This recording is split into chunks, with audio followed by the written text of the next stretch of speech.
பொருளங்காய். இதை எங்கள் மாமியார் அடிக்கடி செய்வாங்க.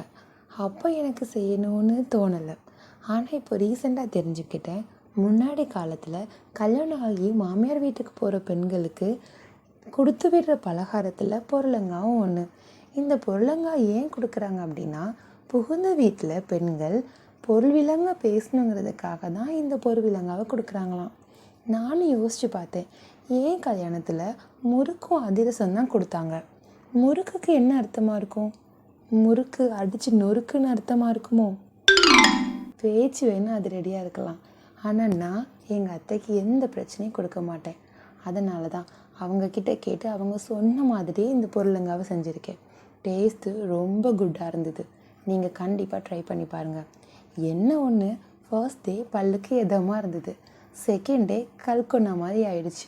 உங்களுக்கு பல்லு ஸ்ட்ராங்காக இருந்ததுன்னா நீங்கள் செகண்ட் டேவே சாப்பிடுங்க. டேஸ்ட்டு குட்டு தாங்க.